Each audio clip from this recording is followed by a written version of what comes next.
Hello, everybody. How you doing? It is I, Mr. Moohead. I'm getting a little message here. A premium account on X is required to create live broadcasts on their platform. Please upgrade to a premium subscription on X. Fuck you, Elon Musk, you greedy fucking pig. How's that for a way to start the program? That is just pathetic. Yeah. Everybody is just, he's ruined the whole Twitter thing. He's single-handedly turned it into his own bipolar shit. And this is the message I get up. Well, we just won't be doing anything on X anymore. But if you're watching on YouTube and any other civilized form of social media, then welcome to the program. I'm Mr. Moohead. And let's see if I can I don't know exactly what I'm supposed to do with this message, to tell you the truth. I can remove it. I can edit it. And maybe I can edit it back. Yeah, I guess. Okay. We're saving the changes. That's great. Okay. Sorry that I haven't been around so much, but there's just so much going on that I can't begin to tell you. And I don't mean in the sports world. I mean just in my life in general. So everything is cool. Everything is good. I'm just suffering through the indignities of shingles and what happens to people who are 67 years old who are stupid and they don't get a shingles vaccine. So it's a little uncomfortable, sometimes sitting for long periods of time. And I know that at this time of the year, people aren't really interested in watching sports podcasts very much because not a whole hell of a lot's happening. But I do want to answer some questions that people are asking me that I think it's more than fair that they ask. I'm not sure I'm going to answer in a way that is 100% clear enough for people, but I'll try. The Standstill by the Cleveland Cavaliers is what I'm getting most of. I'm sorry, I have a corn chip stuck in my teeth. They're not doing anything. And people are saying, Mr. Moohead, why? Why are they doing nothing? We had this group of players that were supposed to be upwardly mobile as far as the playoffs potential was concerned, and now nothing. We stand there and we sit on our hands while other teams get better. And let me explain it to you this way. And it's the best way that I can explain this to you. There is a hierarchy with the Cleveland Cavaliers, always has been, always will be. And Dan Gilbert could get 3, 4, 5 strokes and it wouldn't make any difference. He backed off for a while and he got himself to whatever point he's at right now. And I'm glad that if he's gotten better, great. Because again, I'm not going to sit here and say he's a for shit owner because he won a championship. And that's more than the other ownerships of Cleveland sports franchises have done. So I'm not going to bitch about that. But you have to understand style of management. And Dan Gilbert is authoritarian when it comes to his word versus other people's word and the power of his words compared to those in his front office and the people who surround him. I get so many people who are saying, why is the front office sitting on its hands doing nothing during this whole free agency period? And other teams are just walking in and grabbing players. They're paying big prices. Why don't the Cavaliers dig into their pockets? And the answer to the question is the same reason that Kenny Atkinson is the coach of the Cleveland Cavaliers. And I'll explain this to you in the simplest way that I can, whether you like the message or whether you don't. When Dan Gilbert wanted Beeline as the head coach from the University of Michigan, he got his way. When there was do we want James Borrego or do we want Kenny Atkinson? And that was the two choices that we basically had to be the new head coach once they had decided that J.B. Bickerstaff wasn't going to be the guy. And, the front office said, we want Borrego. And Dan Gilbert said, I want Atkinson. Now, you have to understand that the guy was spending gazillions of dollars on talent. This is his gig. This is what he does. And it's true of every business person. And whether his judgment about head coaches is good or not good isn't even the point. You can make comments about previous moves that he's made. And yes, he is, how would we put it, impulsive. He's hard to work for. He drove Tyronn Lue out of the game, basically, made him physically and mentally fatigued. He has no problem calling head coaches up in the middle of the night and saying, why are we doing this and why are we doing that? Hard guy to work for. And when he first bought the Cavaliers, I explained this all these years ago. The way that he ran his company was with an iron fist and in a way that I totally disagree with. But that isn't the point. It's his money, and he has had success getting the Cavaliers into the playoffs and winning a championship. Now, people will argue that it was LeBron James and not Dan Gilbert who won the championship, but I would say that Dan Gilbert footed the bill. And that's more than we can say with the Dolan family. That's more than we can say, we can say that Jimmy Haslam is willing to put out money. But Jimmy Haslam's an idiot. And Dan Gilbert's not an idiot, all right? He's just got his way of doing things. So he wanted his guy, Kenny Atkinson, and the front office wanted Borrego. They brought him in for second interviews. The second interviews were nothing more than, window dressing. Because once Dan wanted his man, he got his man. And I'm going to tell you something now that you didn't know so that, again, I keep my mouth shut because I'm a good cow.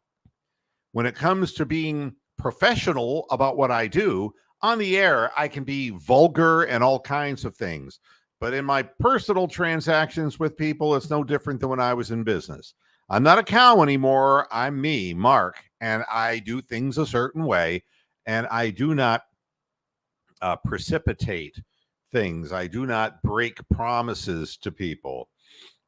The issue with Borrego that I know is that his tenure with the New Orleans Pelicans, there were players who were less than excited about Borrego, and that he lost control of a good portion of the players on that roster.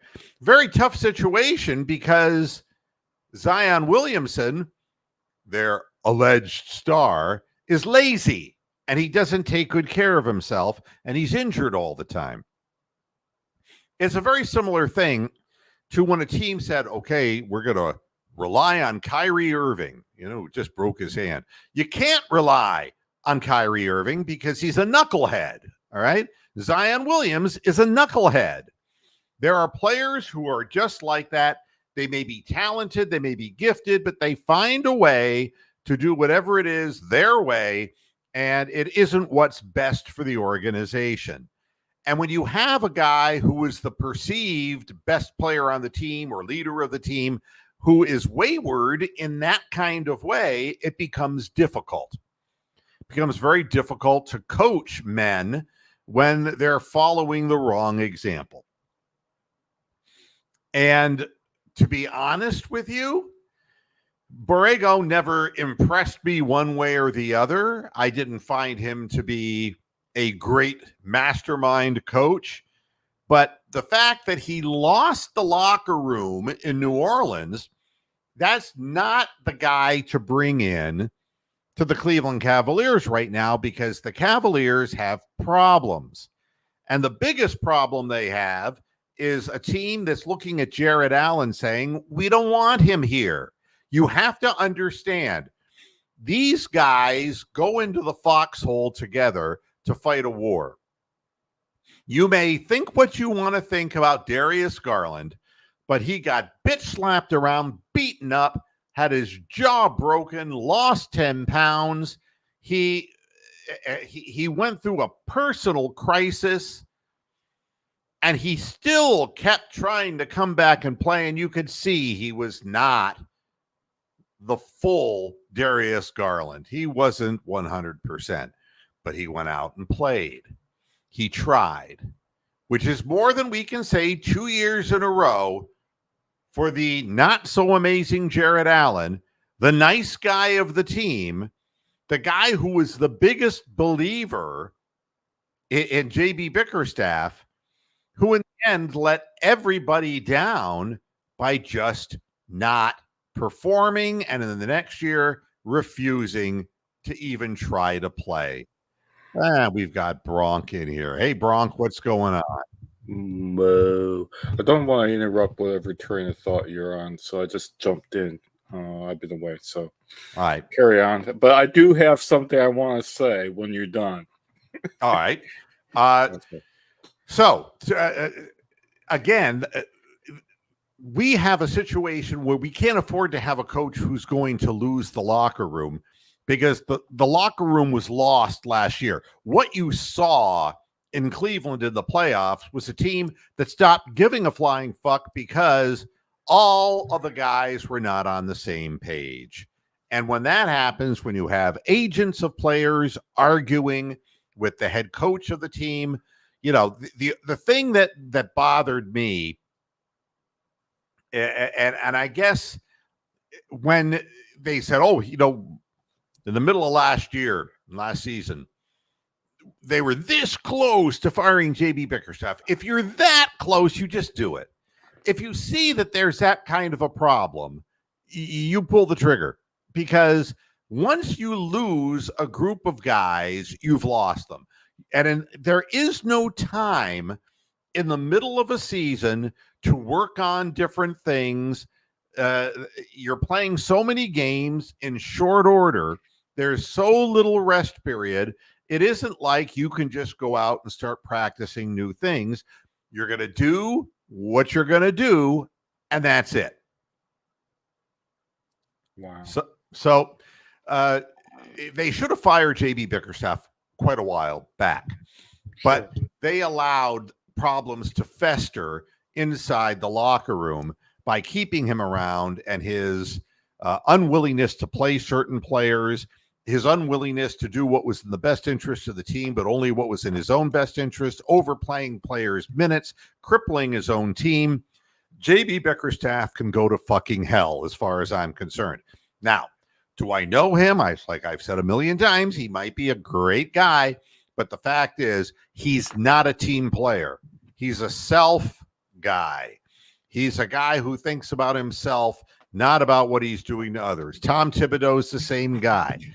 And you're going to see the Knicks pay the ultimate price by keeping him as the head coach, no matter how much talent they channel into New York. And God only knows they've done a good job. Thibodeau will fuck it up. He'll turn them into a low-scoring, defensive-minded, constantly injured group of players. And that's what JB Bickerstaff is destined to do in Detroit and for the rest of his life. He only knows the one way, and he obviously didn't have the ability to shift gears. Borrego, on the other hand, couldn't get the team back together. And to be honest with you, you've got young, impressionable players like Okoro, if he's still with the team, Evan Mobley, and guys like Donovan Mitchell, who have re-signed. Darius Garland is still a young player. You can't afford to have a separating force. That's the reason why Dan Gilbert wanted Kenny Atkinson, all right, is because there were a lot of things that were said that good references were given to Borrego. But I heard the other side of the story from people I believe. And I'm not saying that James Borrego's a bad guy. He's not a bad guy, but he did not do a good job in a tough situation in New Orleans. And it's only going to be a tougher situation in Cleveland, because the expectation is if this crop of young players doesn't develop, it ain't going to happen. And if it doesn't happen, we go back into fucking rebuild again. So, the front office. Why isn't Kobe Altman doing anything? That's what I'm reading all over Twitter. Why is he just not doing anything? And the answer is he ain't allowed to. He's the president, technically, of the organization, but he's not the owner of the team. And the fact of the matter is, Dan Gilbert believes that the core players he has are good enough to get them further into the playoffs with the right coach. Wow. And Dan Gilbert is not a person who's afraid to spend money. I will emphasize this again. True. That's very true. So his belief is based on the price of players in the marketplace and what was available, that he felt it was better to sit on what he had rather than go out and shell out more money and go about it that way.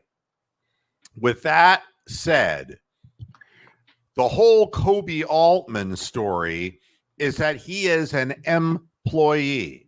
You can call him president of this or president of that. You can call Joe Biden the president of the United States with dementia. You can call people the president, and they do nothing. Now, in previous years, when there was money to be spent, we had to look at what players we were looking for. Kobe Altman and the front office had a job to do. There's no job for them to do this time around because the owner of the team doesn't want it to go in that direction. That's the predominant story here that nobody seems to want to talk about.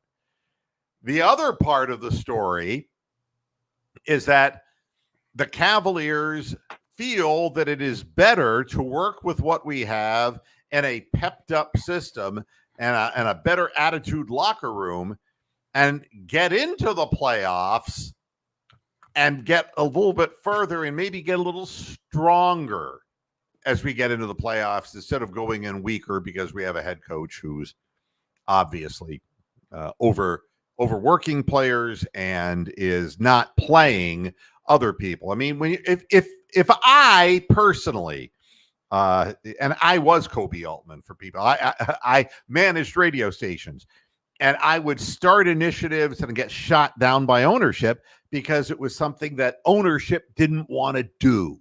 And it was that simple. So you could call me a general manager, and that meant I would generally did what the owner said, or I generally got fired. And I got fired a lot. Now, Kobe Altman doesn't want to get fired because this is his job. The bottom line is there's not as much of a job for him to do as far as in the free agency market because of the way the ownership sees the situation. So working for Dan Gilbert is no prize, and Kobe Altman is no different than Tyronn Lue. You have to deal with the fact that he is, in his own mind, a human dynamo, and I'm referring to Dan Gilbert. When Dan speaks, it is done. Yeah, he's an oligarch, basically. That is really what it amounts to. And it's not to say that Kobe Altman's done a great job, that he's done a bad job. It isn't like that. Yeah, the Cavaliers are not a democracy. No, yeah. and nor is any sports organization. Correct. I mean, qualified people get fired because they don't see eye to eye. You know, artistic differences. Yes. Well, take a look at a guy like Jimmy Haslam, who's just a stupid idiot. Yeah. And I'm sorry, he is stupid. He's as dumb as a stump. He inherited what he got. He's not a great businessman, and he's a liar to boot. All right. When he decided, woo, we're going to go with analytics. Woo! You know, and you know, he starts getting rid of people who are qualified football people and replacing them with people like DePodesta. Baseball guys. Yeah. Yeah, Baseball guys. it's predictable that woo, we're gonna get Johnny Manziel. You know what's gonna happen before it happens because Yeah. there's a bozo driving the bus. Dan Gilbert is not a bozo. No. He's won a championship. He brought that to Cleveland, and he put up with LeBron. He did that. Yeah. He knew how far he could push and how far he could not push. So that's what's happening with the Cavaliers. And what do I think? If you're not moving forward, you're moving backwards. And yes, Correct. the Cleveland Cavaliers will move backwards. I've been watching the Summer League games, and I want to address that next. The Summer League is a joke. The Summer League means nothing. All right. I will tell you about the worst player I ever saw in Summer League. Okay. All right. And I watched the Cavaliers go, who are these players? My God, who are they? Where'd they come from? And there's a lot of them from overseas or wherever. And there was this short, slow, white guy. Oh, God, you're talking about me now. And he was horrible. He couldn't beat anybody off the dribble. He just could. He didn't shoot well. If he was wide open, he'd brick him. It's like, how did this guy even get an invite? Just terrible. And his name was Matthew Dellavedova. Yeah. And he's Australian. Yeah, that's right. I mean, he's white and Australian. He's a fucking marsupial, Kangaroo. And put the ball in the pouch. Come on. So he was horrible. But it all looked different when he had a role to play. And what his role was to be a resident pest. Yeah. He come off the bench and he just, he was like TJ McConnell is now. He just come off the bench and agitate people. Yeah. I mean, he'd rough people up. He'd play aggressively, and he was a pest. He was a professional pest. And he had talent around him. And Delly didn't have to shoot the ball very much. But at a sheer hustle and desire, it was infectious. And other players played harder because of it. And coming off the bench, he was energy. Yeah, he wasn't afraid to skid his knee by sliding along the floor. So he knew why he was in the NBA. He knew why he was there and what he had to do, and he did it. And he was never going to become a great shooter. He was never going to become a great scorer. But at a sheer desire and hustle, he made the team better. So everybody is looking for individual characteristics in Summer League, and it's ridiculous because these are a bunch of guys who not only have never played together before, they never will again. This is a collection of people who are going nowhere. Or they're going to Europe, or they're going to wherever they're going to play basketball, but it ain't going to be in the NBA. Hey, we have a pro team in Plymouth down here, so they can go to England. That's right. I mean, seriously, they're not going to play together again. And you look at some of these people and you scratch your head and you go, well, they got to turn out bodies here for Summer League. Yeah. And so people are saying, what about, God, the old what about question. Tyson, the guy we picked. And what about Imani Bates? And what about CPJ? And it's like, you're not going to learn anything watching these games because there's no offense being run. And why would there be? Because these guys are never going to play together again anyway. Yeah. This is an opportunity for a guy like Tyson to get floor time. But they know what they want from him. And I can tell you that in Summer League, it's up and down, north-south, east-west basketball, run. And a guy like Tyson is not fast. Imani Bates is not quick of foot. He doesn't have a burst. And you're putting them in a situation where they will look their absolute worst. And that is what it does for most everybody. And it is like a rec league, Amsterdam. That's what it is. It's just like people doing whatever. And I'm sure there are players who can shoot, and that's all well and good.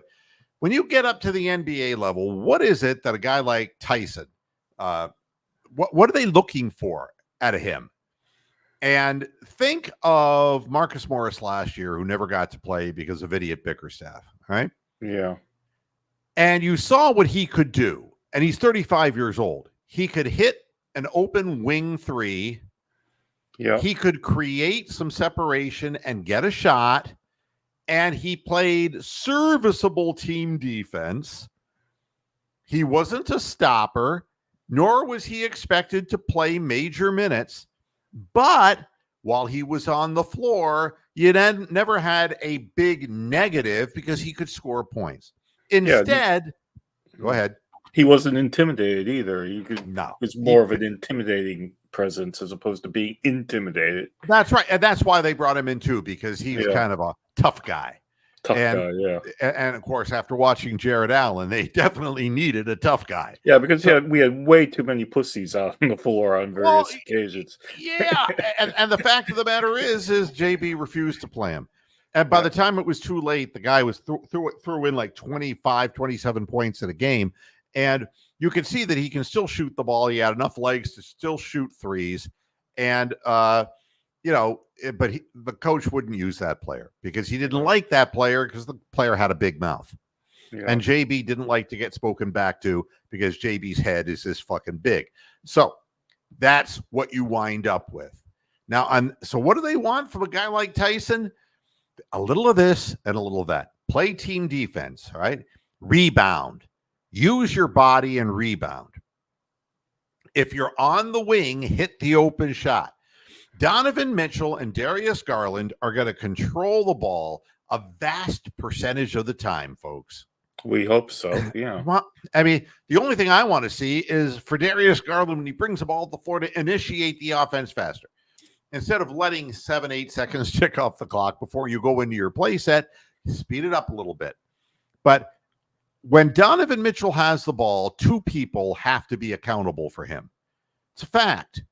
Yeah. He's just that good. If you just leave him one-on-one, he's going to go right around the person who's guarding him. He's going to get into the paint. He's going to force a foul or he's going to make the shot. So you got to have two accounting for him, and that means somebody's going to be open on the wing. And it's great. Sam Merrill had what I would consider to be a way over-the-top successful first year with the Cleveland Cavaliers, considering that he was a goddamn missionary. He wasn't, as far as I'm concerned, he was a Mormon missionary who nobody thought would be an NBA player. But he has a unique skill set of being able to run off of screens like Kyle Korver and shoot outside shots. And he can be a devastating outside three-point presence, spreads out the floor. And we got some good use from him. The same thing with CPJ. If you looked at CPJ in the first couple games that he did play in this summer league, it's like, first of all, he's not 100%. He's still recovering from the ankle from last season. Second of all, he's not a guy who is going to create a whole lot of offense. He has a nice little mid-range game, and he's not a three-point shooter, but he's a distributor. And he is a primary ball handler, which is more than we can say for Karis LeVert. And CPJ will get minutes. He will get consistent minutes from Kenny Atkinson because you need somebody who can set up the offense and not just pound the rock. And that's unfortunately what Karis LeVert does. So within context, again, CPJ looks terrible in the course of a summer league game. Because it's up and down and up and down. And up. So everything is all about speed and blur and going to the basket and then running the other direction. Nobody's setting up anything. CPJ is good enough to be a backup point guard in the NBA. We know that from last year. We just had a coach who kept him down. So that's what we expect from these two players. Tyson can hit an open shot just like Marcus Morris. Think of him as a young 22, 3, whatever year old guy he is. He's 3-year college player. And think of him as a young Marcus Morris. And it's like, use your body, get in there, get rebounds, and don't worry about taking your man one-on-one. The ball's going to be in the hands of two good scorers out front. And, you find your spots that you're comfortable. And if you're open, make the shot. It's not like Isaac Okoro where it's like, yeah, and you saw how open Okoro was. He was shooting. God, they just wouldn't guard him after a while because they knew he was afraid to take the shot. Well, I mean, but the thing is that he was shooting set shots.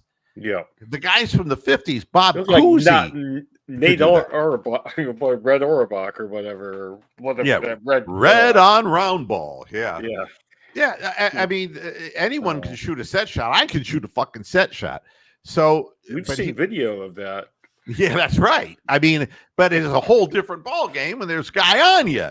And that's, I think, that was part of the point that the reason I made the video all those years ago. I should make that was a great video, by the way. Yeah, I really should do another one 10 years later. I haven't touched a basketball in 10 years, but I hadn't, before that video, touched a basketball in 10 years.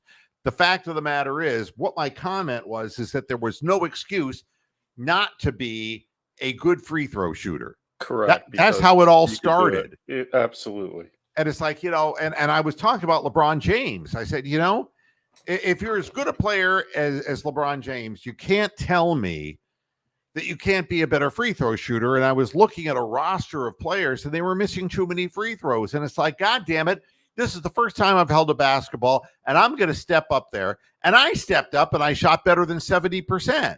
You did. And it's like, if a fat slob who hasn't literally, and I'm slimmer than I was then, if I could do that without even picking up a ball, what's your excuse? Don't say it's the crowd and the pressure. They've played in front of crowds their whole lives. And you know something?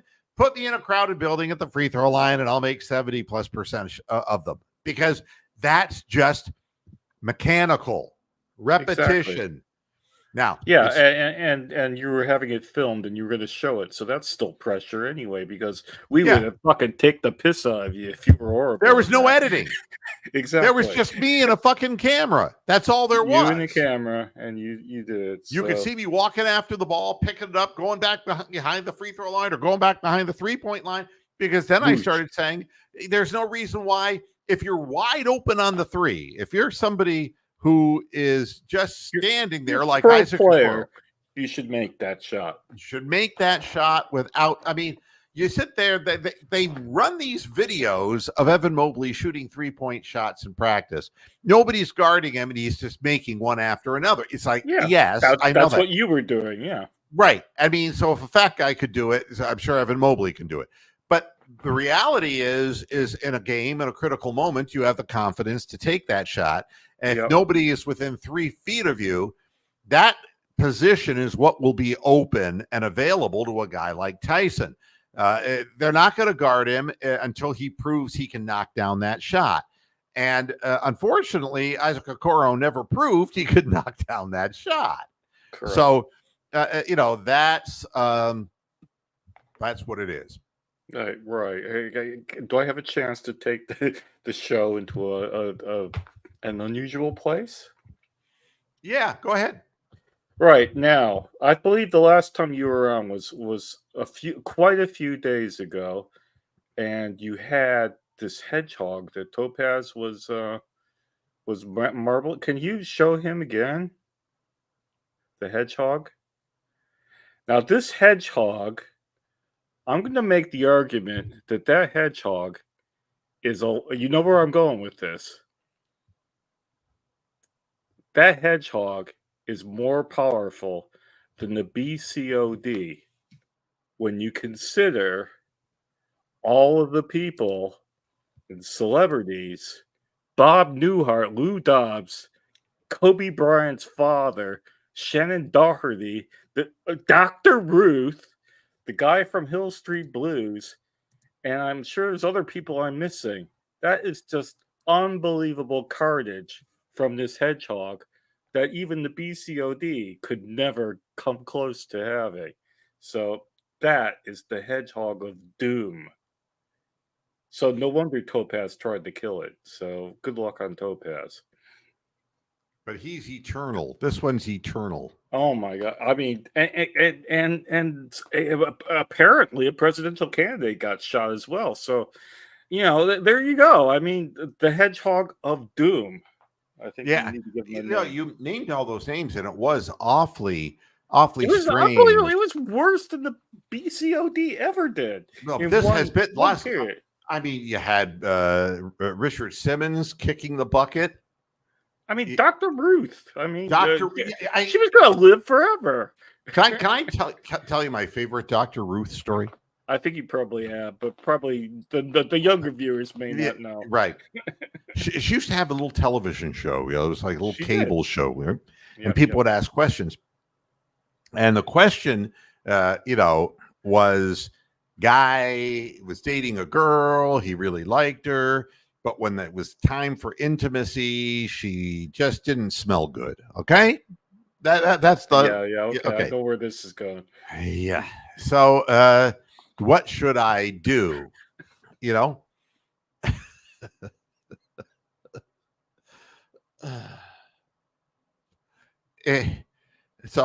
of course, Dr. Ruth smoke like this, kind of.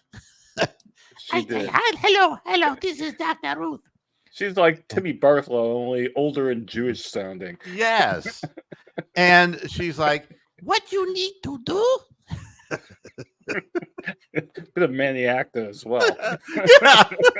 What you She need sounded to like do? everybody. Well, you know. No. So it's like, what you need to do is you need to go to a flower shop and buy her a bouquet of flowers. And when you are together with her, you give her the flowers. And she will feel so good. And then you tell her she smells really bad. So basically, so what I did at the time, after I was rolling on the floor and literally trying to get my breath, was to say, what you do is you give her the flowers and tell her pussy smells. Okay. That's basically what Dr. Ruth was saying. So that's my favorite Dr. Ruth story. She told it like it is. But so she died. Richard Simmons died. I'm a pony. He's gone. Yeah. And then who are some of the other people you named? Lou Dobbs died. Oh, I didn't know that Lou Dobbs died. Yeah. Wasn't there a celebration? Oh, and the one kind of odd guy from Hill Street Blues. I'm trying to remember his character. I don't know. I just know that a lot of things were going down. Just unbelievable. Yeah, and I thought those people from legacy.com that are always putting up videos on YouTube. My God. Yeah. Oh yeah, it's the Lieutenant Hunter, the like real Nazi looking type on Hill Street Blues. He died. Yeah, Bob Newhart. The glasses. Bob Newhart. Yeah, of course he was 94. You knew that was coming, but still, it's been a tough time. And I don't want to blame the hedgehog. I'm blaming the hedgehog. I'm saying that the hedgehog is like Stephen Kwan compared to the BCOD was the big hitter. He could knock out your big A. I won't even. He could like kill Michael Jackson. He could kill David Bowie. He could kill Prince. Anybody who was a big celebrity, he could take him out. But he never. I'd always say, okay, it's Steeler week. Take one of these guys out. Mike Tomlin. I mean, what would end up happening? Ben Roethlisberger. You would say, I want Roethlisberger laid out on the field. Come on, black cow of death. And it would turn out that somebody who was on a sitcom would die. And it's like he had no aim. It'd be like Betty White or somebody would die or something, Yeah. Yeah. So, but thank you for that abstract thought. I do kind of appreciate it. Well, I think now that you've showed the hedgehog again, I think it's just going to continue. So I think brace ourselves for another 2 weeks of mayhem. There's hedgehog in Florida too. So there's hedgehogs in both locations. Wow. he's Eternal Hedgehog. He can actually materialize in different places. It's very impressive. And I'll tell you, he loves Topaz, and Topaz loves him. You know, yeah.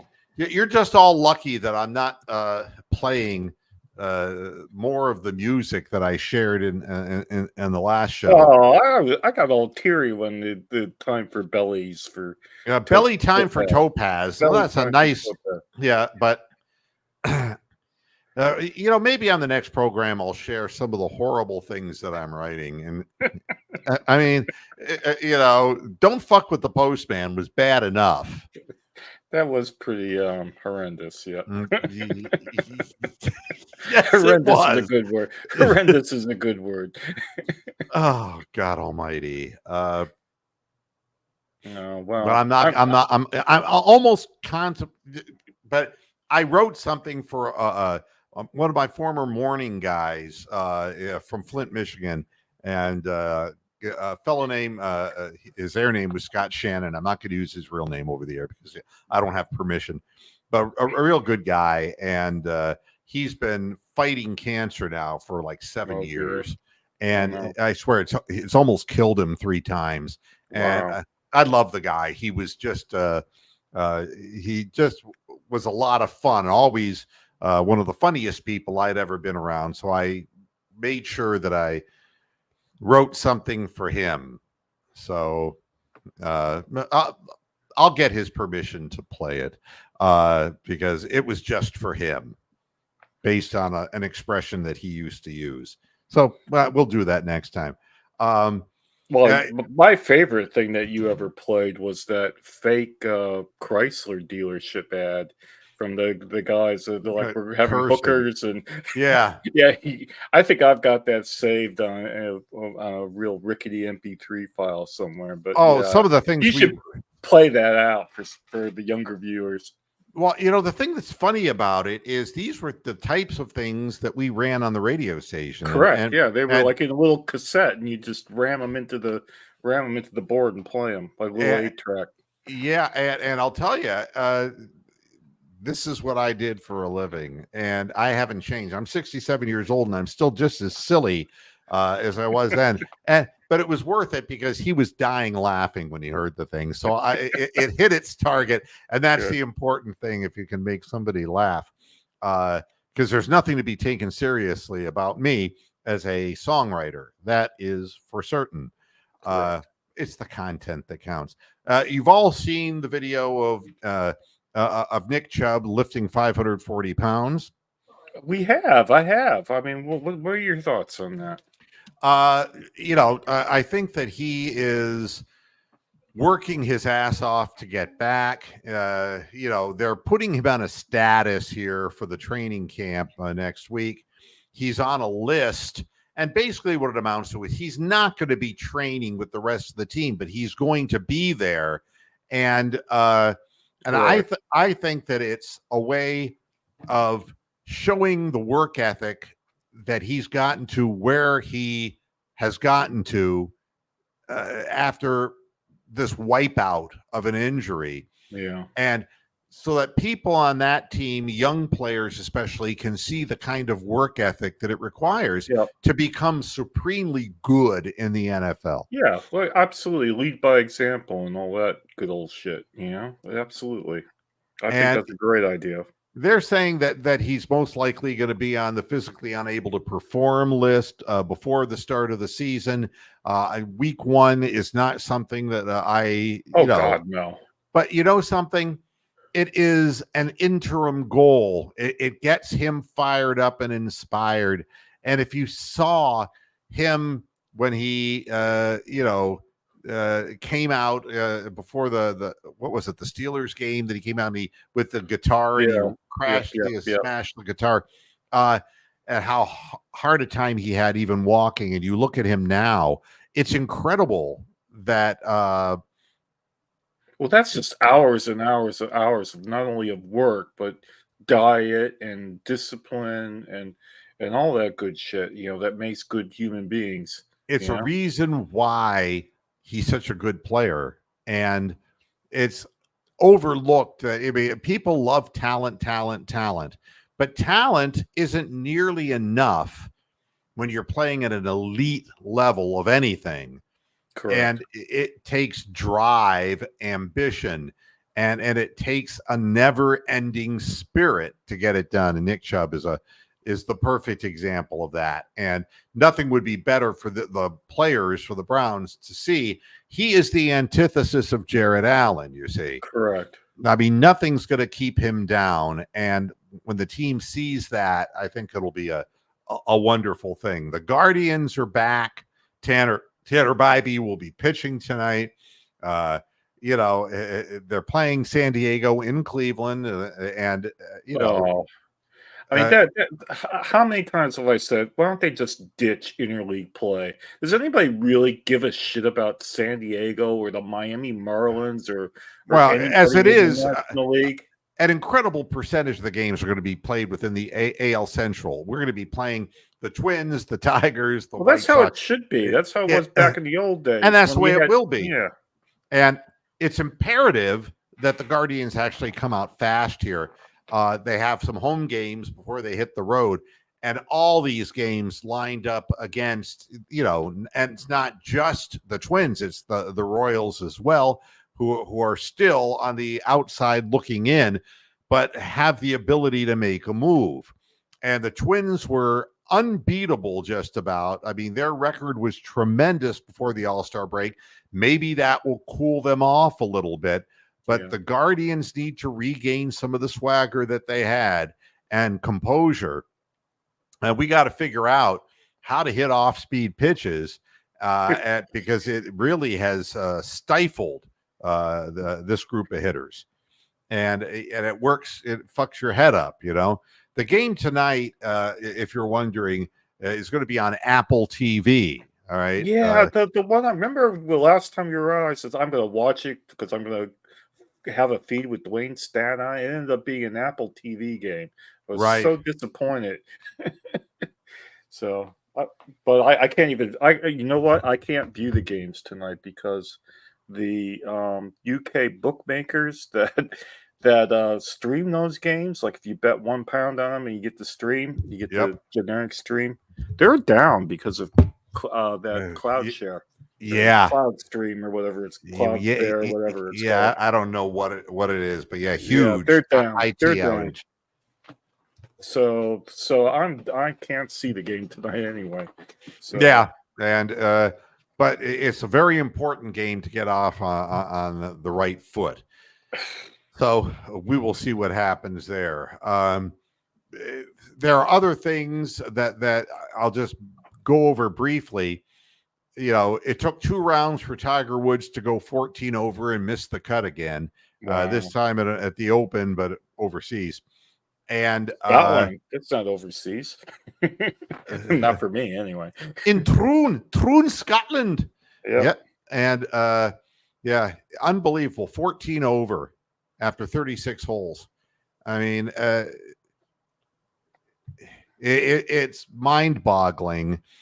And at some point, it's going to be the end. I mean, you can't keep, But the interesting thing is that until he's 60 years of age, he's eligible to play in every tournament he wants to play in. Tiger Woods has an exemption until he's 60. That's fair enough. And considering when he was a young kid, he wouldn't have been allowed into the golf courses to begin with. That's right. Quite a thing. Yeah. Now, the other thing I wanted to talk about, so it's not even worth saying. Look, if he plays mediocre or sub-mediocre golf now, he's got an exemption. He's going to be there, so leave him alone. Well, people are going to go see him anyway if they announce that he's going to be there. No, I mean, there will be some people who just go there to say that they saw him. Correct.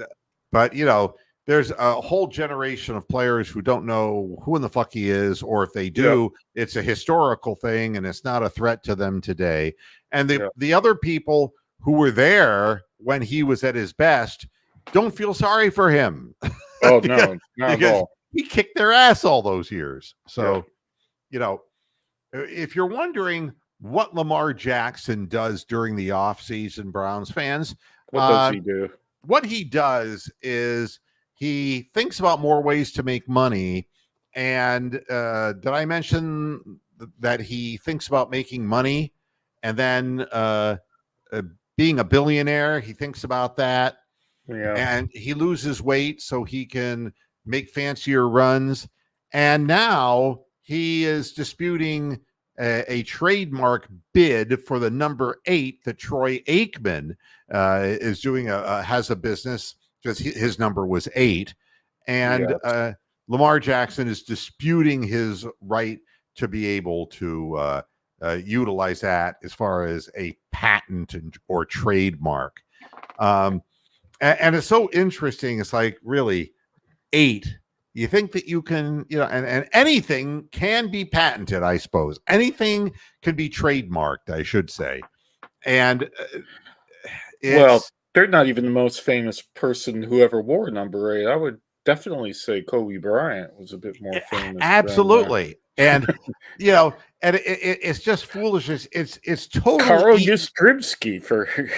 If you would have said to me, what number does Lamar Jackson wear? I don't know. I mean, Okay, I got a list. How quickly did this come up? Number 8's in history. Number 1, Kobe Bryant. Number 2, Cal Ripken Jr. Yeah. Number 3, Alexander Ovechkin. Number 4, Carl Yastrzemski. Number 5, Yogi Berra. Number 6, Willie Stargell. Number 7, Lamar Jackson. Number 8, Troy Aikman. Number 9, Joe Morgan. Number 10, Bill Dickey. And then it goes on. Ray Guy is another one. So number 7 and 8 are going to fight it out in court. Correct. That's the point I'm trying to make here. That they're idiots. Aikman, in an SEC filing, targeted the use of the 8 number on apparel and bags. I hope they both lose. That's something that they should both have to pay damages for.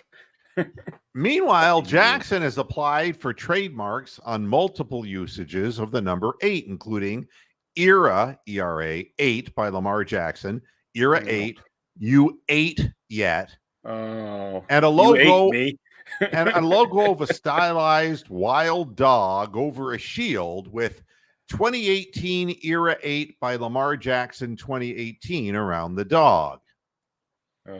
Now, Jackson's attorney says the trademarks of these sayings using the number were registered before Aikman's 8 claims, and that the products from Aikman's company are highly similar in sound, appearance. How you can only say 8 one way, I can't believe I ate the whole thing. Are highly similar in sound, appearance, connotation, and commercial impression. Believe me, nobody buying a product from Troy Aikman thinks they're buying it from Lamar Jackson and vice versa.